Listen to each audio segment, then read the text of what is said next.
la palabra fiambrera ha ido evolucionando según el uso etimológico de la misma palabra, ¿no? Al principio, hace 20 años, se decía fiambrera, empezó fiambrera. Fiambrere. Fiambre. Fiam. Tupperware. ¡Ya está! El que no lo haya entendido... Spoonful of sugar helps the medicine go down. The medicine go down. Medicine go down. Just a spoonful. Lo saben todos los hijos de padres divorciados. La situación no es romántica. Se divorciaron cuando yo tenía 10 años.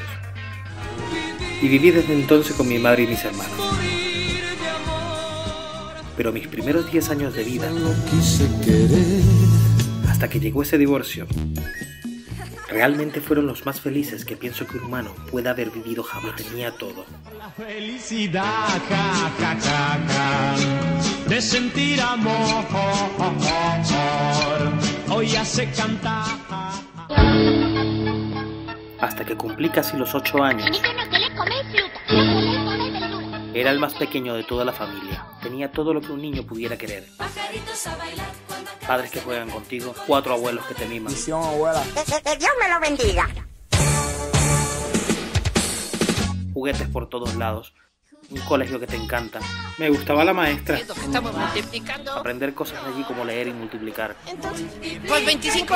No, pues tampoco puedo. No vayas a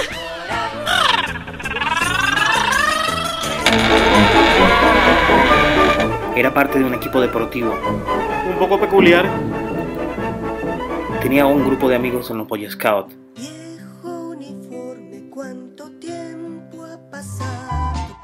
El grupo de amigos de la zona donde vivía. Tenía una televisión moderna, donde veía los dibujos que me emocionaban continuamente. Sin duda alguna, Mazinger era uno de mis favoritos. ¿Recuerda la serie de los 80 y los 90? Si intentase nombrar a todos, sería una misión imposible.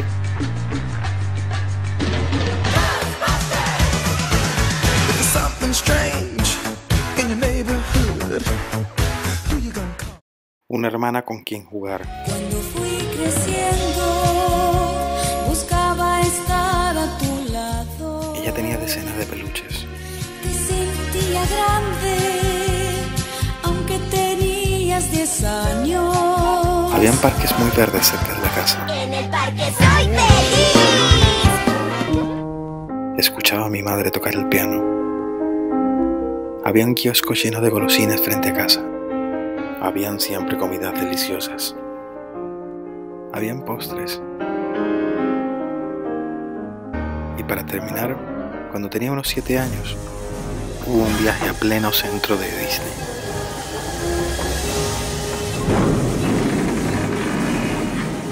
En Orlando, Florida. ¿Acaso hay una mejor vida para un niño? Luego nació el tercer hijo, mi hermano.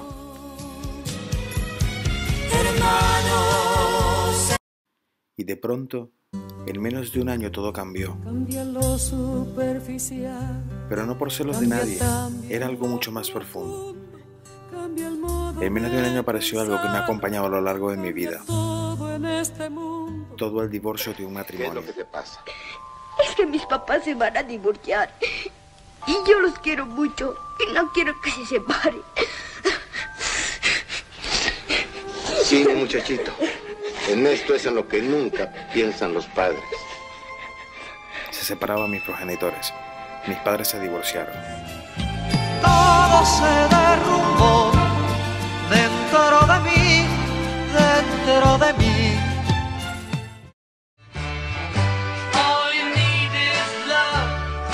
El divorcio es una institución casi tan antigua como el matrimonio. El problema es que por cuestiones religiosas, sociales, culturales o económicas, muchas culturas no la aceptaban. Aún hoy día hay algunas sociedades que no la aceptan.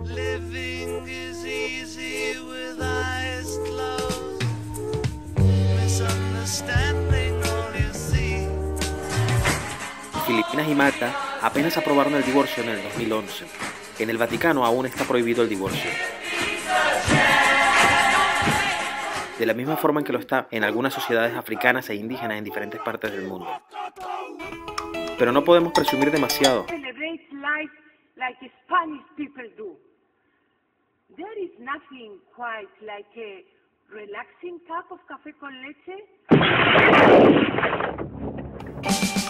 España apenas aceptó el divorcio en 1981. Cada uno va a su ritmo. A la casa del ritmo. Antes era ilegal, aunque usted no lo crea. The Ripley. Al menos en el siglo pasado, cuando se divorciaban los padres, los hijos se criaban exclusivamente con las madres. No había otra opción. Mi adolescencia fue muy sana. Extremadamente sana, diría yo.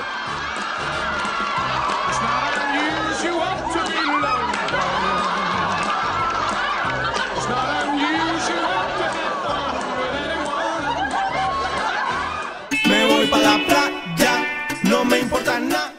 Tuve algunos momentos de rebeldía normales de la edad, pero nada extravagante. Solo dejarme el pelo largo hasta los hombros, solo un año. Nada más. Recuerdo haber practicado mucho deporte siempre. Haber continuado yendo a los Boy Scouts por varios años y haber hecho muchas excursiones y acampadas con ellos. Seguía con la música y las clases de piano con mi madre.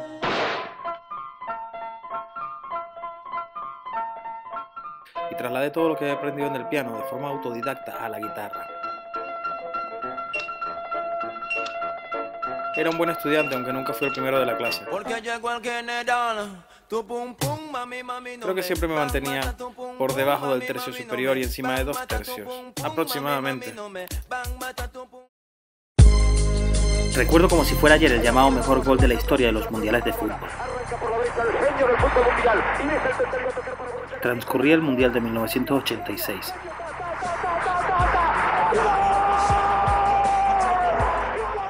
Los adultos hablaban de lo intenso que era el partido Inglaterra-Argentina, porque apenas había acabado la guerra de las Malvinas, y Argentina tendría más ganas que nunca de ganarle a Inglaterra. Y vaya que lo hizo.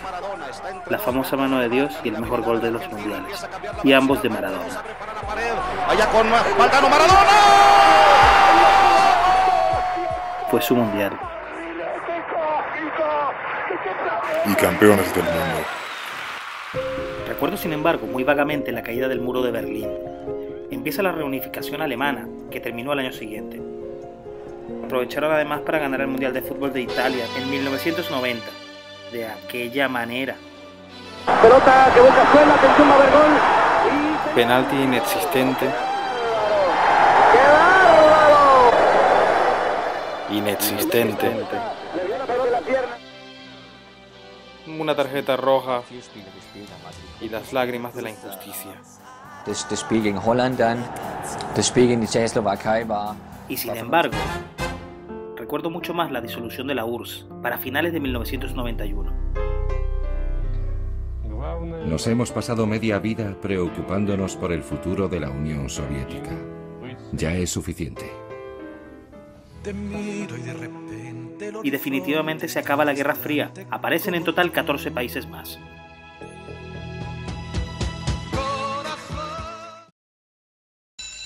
De adolescente estuve compaginando el estudiar en el instituto, con haber trabajado de dependiente en una librería, luego en una empresa encuestadora, y finalmente tuve alguna ocasión trabajando como obrero armando tarimas para eventos musicales. En fin, sentía lo agradable que es sentirse remunerado de alguna actividad y lo disfrutaba. Recuerdo que el primer sueldo de mi vida lo dediqué a invitar a mi madre y hermanos a comer una hamburguesa.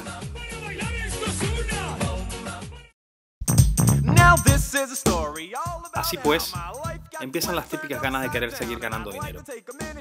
Y además, empiezas a salir y a conocer en fiestas a gente del sexo opuesto.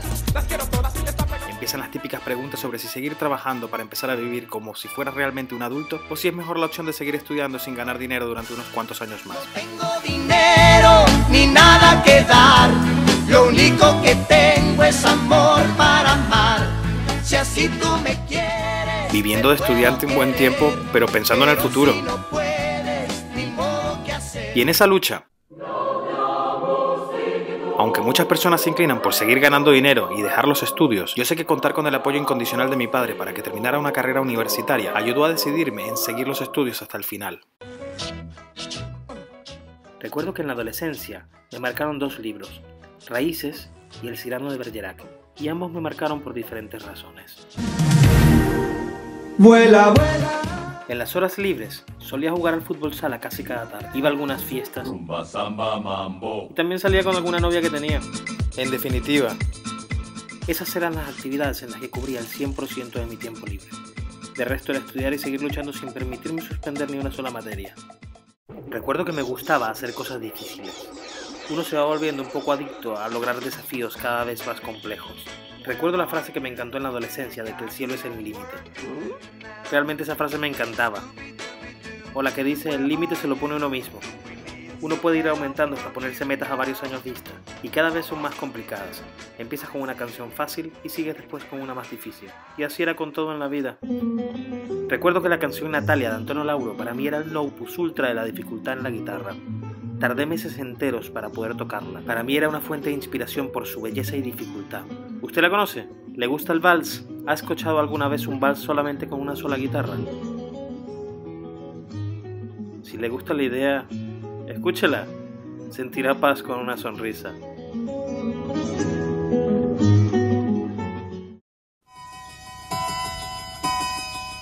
Supongo que todo empezó seriamente cuando entré en la Universidad Pública de la Facultad de Medicina. No era idílico. Era tan duro y difícil el primer año de medicina comparado con la adolescencia y el bachillerato.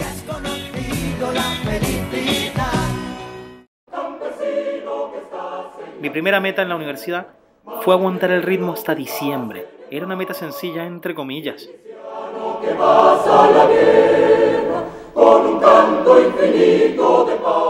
Era una meta a 3 meses vista, teniendo que acudir a un montón de clases, despertarse pronto. Los transportes públicos tardaban desde casa de mi madre hasta la universidad tal vez 1 hora para llegar y otra hora para volver.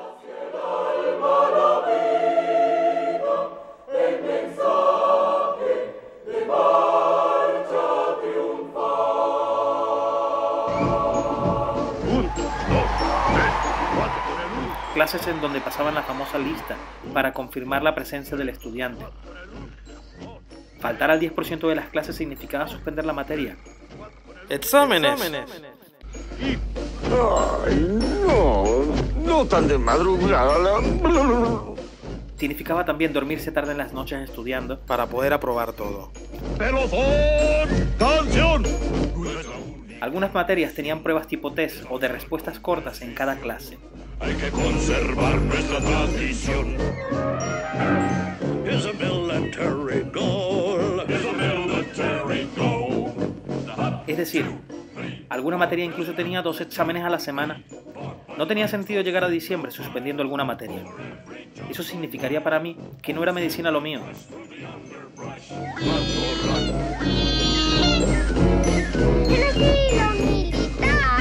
El estilo militar. Así que fueron 3 meses duros. Duros. Me propuse hacer lo que fuera necesario para lograrlo. Luego pensaría y analizaría resultados. Estuve sin salir ni un solo fin de semana, ni siquiera ninguna noche al volver de clases.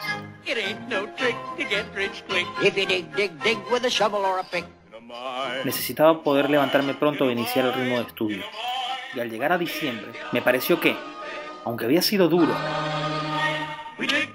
muy duro, muy duro, realmente duro, llegué consiguiendo la meta. Sentía que podía haber sido incluso mucho más duro aún.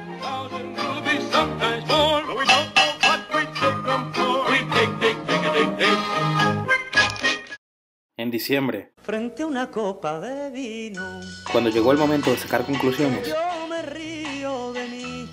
sonreí para mí mismo. And hints, they find their task is not a grind. Y me puse una nueva meta. Esta vez tendría que aguantar hasta Semana Santa. Cheeky. Luego la siguiente fue de allí hasta julio. Y cuando me di cuenta, había logrado aprobar todas las materias del primer año de medicina y tendría mis vacaciones íntegras. Además, tendría el derecho de inscribirme en el segundo año de medicina.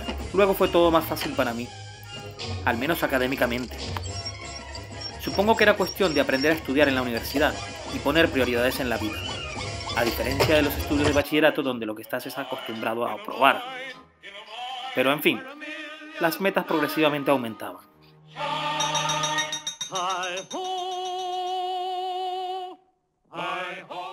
En la universidad, las horas libres las pasaba entre el piano y la guitarra.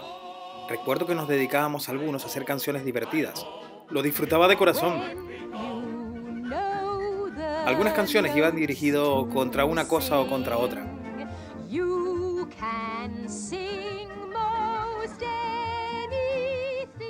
Teníamos algunas para todos los gustos. La finalidad era siempre la misma: hacer reír. Hacer sonreír al que nunca las hubiera escuchado. Incluso cuando íbamos a casa de alguien, llevábamos las guitarras para tocarlas y reírnos un rato. Teníamos canciones contra las chicas pijas, otras contra los buenos gordos, otras contra los machistas, contra los que no se duchan. En fin, también tocábamos canciones divertidas de otras personas, como por ejemplo las canciones de la parodia nacional. Tú tienes 18 y yo 15 solamente. No me mires ni me toques, oh pedazo delincuente. Aquellas que cambiaban la letra de las canciones de toda la vida, con la única finalidad de reírse un rato. Que me diga alguien si se acuerda de Cervantes, el autor más grande que ha tenido esta nación. Muchas veces tocamos hasta que nos las aprendimos perfectamente. Pedro de Cervantes, que nació en Teruel, llegó a ser tan noble que ganó el Nobel. Fue el autor de Mortadelo y Filemón y escribió la Biblia y la Constitución. O el profesor de Cromañón. Yo soy un profe de Cromañón, un homo sapiens genial. Aquel profesor que enseñaba en la universidad cosas cavernícolas. También cantábamos algunas del cantante Virulo. Porque madre hay una sola, porque madre hay una sola, menos mal. O los mojinos escocidos. No tengo artrosis, no tengo reuma, no tengo colesterol, no tengo azúcar, no tengo capa, ni tengo piedra en el riñón. Por eso cualquier sitio donde voy todo el mundo me dice. O Genitalica con su Imagina. Sería otro ejemplo. En fin. Me da como un éxtasis en las pestañas. Pasábamos horas y horas componiendo y cantando canciones divertidas. Debe ser y que me está haciendo efecto. Mañana empieza mi felicidad. Me piden que me apriete un poco más el cinturón, pero en cualquier momento voy a dar un reventón. Realmente no sé si tardaba más horas componiéndolas que el número de veces que las tocaba. La vida es una parodia y es bueno tomar la risa. Si las comparamos en horas. Pero realmente disfrutaba haciendo estas canciones. Algunas las tengo en mi cabeza a flor de piel como si las hubiera compuesto anoche. El sistema educativo. Después de acabar el primer año de carrera de medicina, fui en busca de mejores condiciones para poder conseguir mi deseo de ser médico. Para poder avanzar según el sistema, me fui a casa de mi padre a los 19 años.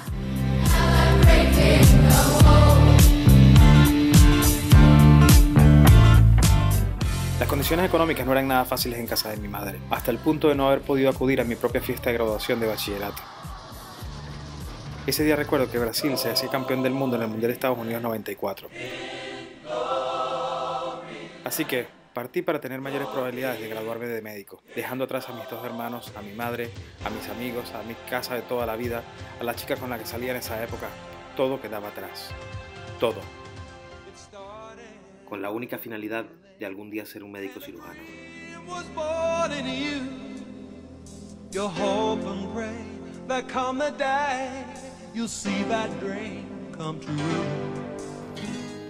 Es un buen tipo, mi viejo.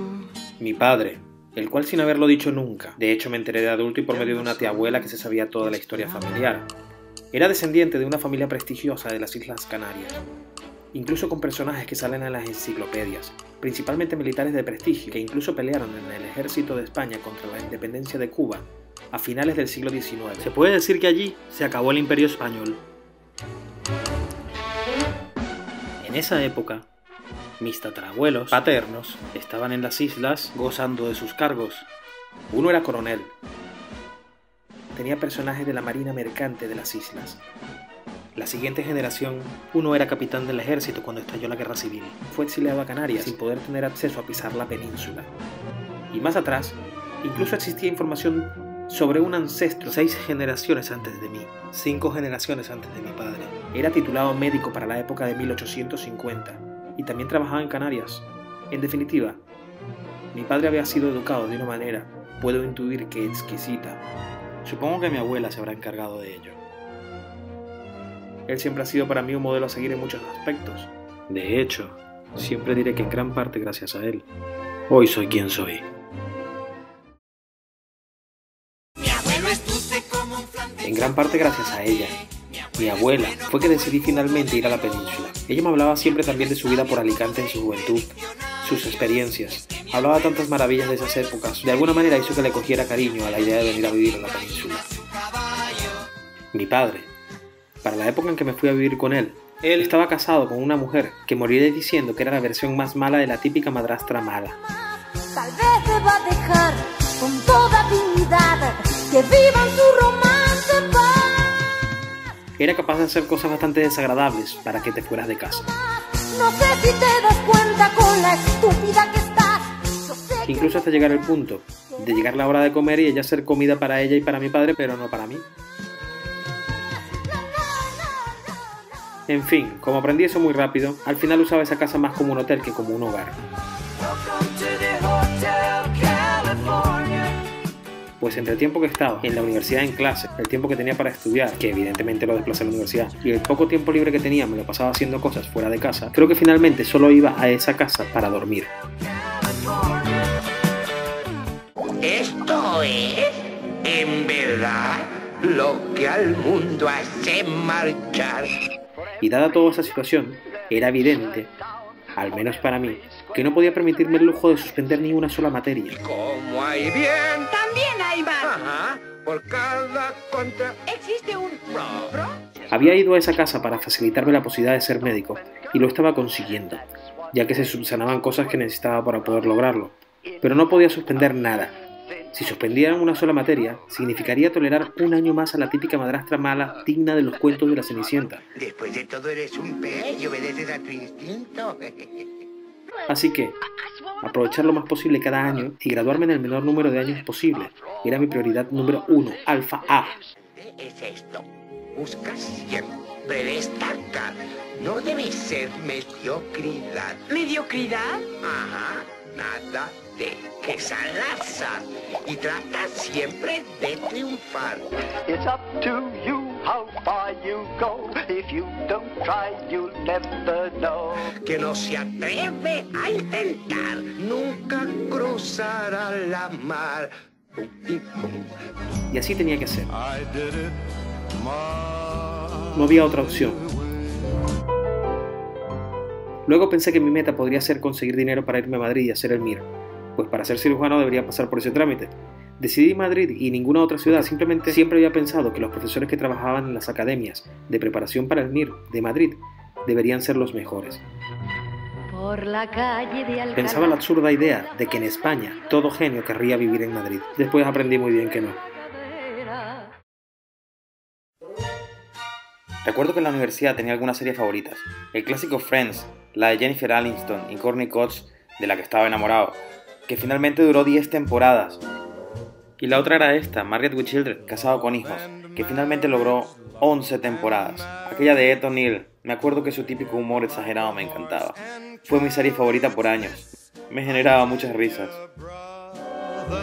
En lo que respecta a otras series de televisión de la época en que estaba en la universidad, ¿recuerda las que marcaron esa época? Recuerdo que Alf viene de Melmac a comerse a los gatos, El Rey del Rap en Bel Air, apareciendo Will Smith al mundo, Salvados por la Campana con su Kelly Kaponsky, Los Magníficos del Grupo A con Mr. T, Baywatch con Pamela Anderson, Beverly Hills con Dylan y todas sus amigas, La Niñera y su amor por el jefe, Will and Grace, y uno sin entender por qué alguien no querría estar con Grace. Incluso a veces veía a Ally McBeal y su inseguridad hasta puntos risibles. Y algunas más antiguas. No sería por faltas de serie de televisión. Sinceramente creo que siempre he preferido las series de capítulos cortos antes que las películas, porque con todo lo que tenía que estudiar no tenía suficientes veces 2 horas libres para ver una película. Sin embargo, podía disponer con frecuencia de 45 minutos para ver un simple capítulo de alguna serie de televisión.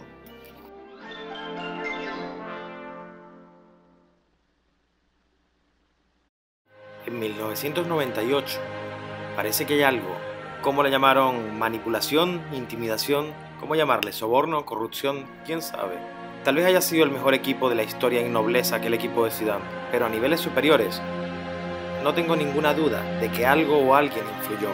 No tengo ninguna base para decir qué fue lo que pasó con Ronaldo antes y durante el partido. Pero el primer Ronaldo, aquel que estaba casi al nivel de Maradona, sorpresivamente sufre algo que incluso dudan de que juegue. Y cuando jugó, parecía un niño incapaz de hacer nada. ¿Corrupción a altos niveles? No lo sabremos. Dudo que a estas alturas Ronaldo confiese, pero no dudo que hubiese algo. Creo que Francia en Francia tenía que ganar su primer mundial y todo estaba dispuesto. Finalmente lo logré en 6 años exactos. El título de médico en mano. Paso 1 realizado para el año 2001. Medicina en casi todos los países es una carrera de 6 años en la actualidad. Ahora necesitaba generar el suficiente dinero para irme a Madrid y vivir un año allí estudiando sin que tuviera que trabajar. Así podría dedicarme exclusivamente a estudiar.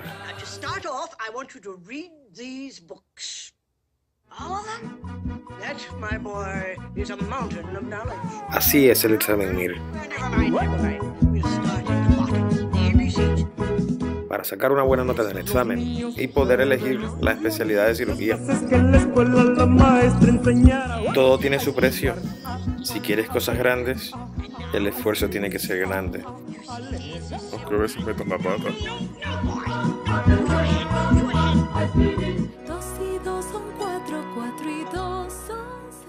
Según mis cálculos, para vivir en Madrid sin tener que trabajar, significaría que antes tendría que trabajar bastante, partirse la espalda antes, tendría que trabajar duro por un año. Significaría trabajar un año seguido a partir del momento de la graduación, durante un año entero, para así poder conseguir el dinero suficiente como para poder dedicarle todo el año siguiente solamente a estudiar. Primero verás qué pasa Metí papeles en diferentes lugares y me aceptaron después de mucho tocar muchas puertas. Muchas. Pero al final me dieron un puesto de trabajo con una duración de un año en Barlovento.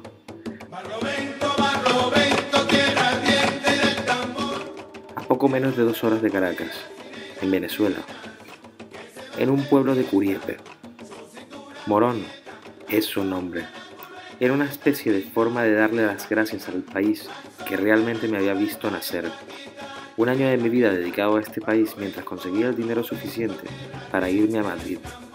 Además, sería tremenda experiencia ser médico rural en un ambulatorio solo frente al mundo. Sería mi forma de decirle a Venezuela: gracias. La ciudad en la que estuve era interesante. Estaba yo solo como médico con 2 enfermeras, y los 3 estábamos solos ante el mundo y ante lo que llegara. Y viví sus fiestas.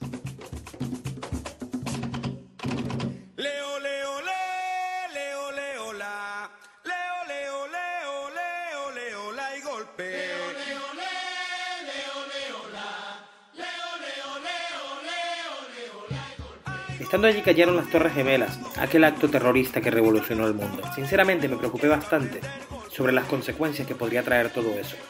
Pero por otro lado, realmente me sentí seguro al estar allí tan lejos de todo, pues en caso de que se desencadenara una guerra mundial. Recordaba aquella frase de Albert Einstein que decía que no sabe cómo sería la tercera guerra mundial, pero sabe que la cuarta sería solamente con piedras, haciendo alusión a que no existiría nada. Por lo cual, estar allí en medio de la nada me hacía deducir que si se mataban norteamericanos, europeos y asiáticos, todos entre ellos, sobrevivirían probablemente los africanos y los sudamericanos. No hay excesivos intereses en estas dos regiones a nivel mundial como para mandarles demasiadas cosas. No creo que explotasen muchas bombas atómicas en estas dos regiones. Por ende, y en ese tema, estar perdido en un pueblo de Venezuela, al fondo y a la izquierda, te da mucha más seguridad que el estar en Madrid. Para mostrarles algo más de Venezuela y algo de ese pueblo, de mi año de medicina rural, comentar que tal vez era un pueblo de 300 casas, era una zona de 2 o 3.000 habitantes, era un ambulatorio solo para trabajar por las mañanas. Pero los sueldos eran tan bajos, pero tan bajos, que eso no bastaba. Trabajar en un ambulatorio, en las afueras de un país de Sudamérica, hace obvio imaginarse lo bajo de los sueldos. Así que empecé a comprar guardias médicas por la zona, y así fue que poco a poco pude hacerme con un promedio de 2 guardias por semana. Comprando guardias. Consiste en ofrecerse uno mismo para hacer las guardias en los hospitales a los médicos que estaban asignados y que tenían la obligación de hacerlas. Es decir, quitarles una guardia es hacerles la guardia y después cobrarla por haberla hecho. Conseguí entonces un promedio de 2 guardias a la semana, trabajando en 2 lugares muy diferentes. Uno de ellos era en la misma zona de mi ambulatorio, era un pueblo llamado Tacarigua. El otro lugar lo conseguí mucho más lejos. Inicialmente era los sábados en una zona llamada Macuto, muy cerca de una ciudad llamada La Guaira, a muchos kilómetros del otro lugar, poco menos de 200 kilómetros. Por suerte la gasolina en Venezuela es extremadamente barata, de risas diría yo. Es más barato el litro de gasolina que el litro de agua. Llenar un coche grande de 60 litros para el año 2013 costaba aproximadamente 2,5 euros. Y así fue como pude lograrlo, trabajando en un sitio todas las mañanas de lunes a viernes y en otros 2 hospitales en donde hacía las guardias. Trabajaba unas 90 horas a la semana en promedio, trabajando con las uñas, pues el material más que escaso a veces es nulo. Te sientes muy inseguro al principio viendo un montón de enfermedades que casi no manejas, pero mi meta era muy específica en ese entonces. Cada mes tenía que ir comprando dólares por los problemas de devaluación que sufría Venezuela para ese entonces. Tenía que no gastar casi absolutamente nada, lujos cero. Pero logré ahorrar al final de año, aunque se diga rápido y pueda parecer sencillo, pero después de trabajar las 90 horas a la semana, todo un año completo, conseguí los casi 10.000 dólares que según mis cálculos pensaba que serían los necesarios para vivir un año en Madrid sin tener que trabajar allí. Se dice rápido, pero un año trabajando esas 90 horas a la semana ya no son tan rápidas. Esa cantidad era la que yo necesitaba para vivir en Madrid el siguiente año, y había sacado calculando lo que tendría que pagar durante un año de apartamento, luz, agua, academia, comida, etcétera, etcétera. Fue un año extremadamente cansado físicamente, de muy mal dormir. Te despiertan muchas veces cada noche en cada guardia de allí, y muy temprano levantarse, pues empecé a trabajar allí aproximadamente a las 7 de la mañana en muchos hospitales, pero al ir viendo cómo me iba acercando a mi meta, más me animaba. Era la visión que más me estimulaba para seguir. Aunque los primeros 6 meses son extremadamente felices, los últimos 6 meses se hacen extremadamente pesados. No tener ni un centro comercial cerca, ni un cine, no tener cerca ninguna de las típicas comodidades a las que estamos acostumbrados en las ciudades, estando todo lo que deseas a más de 1 hora en coche, 1 hora para acercarte a la ciudad más cercana. Se hace realmente muy pesada las semanas, sobre todo para alguien que había vivido siempre en grandes ciudades. Pero así transcurrieron los siguientes meses. Era un año de contrato, pero al final tuve premio. Cuando ya tenía casi todo masticado, mi padre hace un esfuerzo y me hace el regalo del billete del avión directo Caracas-Madrid para empezar mi travesía con el famoso Mir.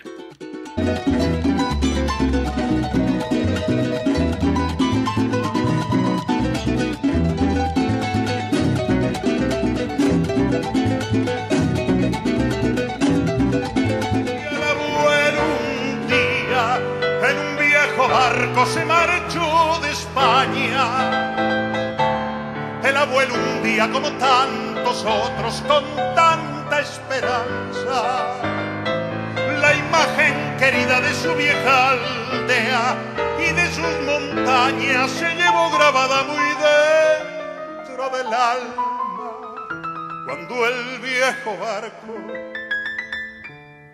lo alejó de España. Y el abuelo un día subió a la carreta de subir la vida. Empuñó el arado, preparó la tierra y el tiempo corría. Y luchó sereno plantar el árbol que tanto quería. Y el abuelo un día lloró bajo el árbol que al fin florecía. Lloró de alegría cuando vio sus manos que un poco más viejas no estaban vacías.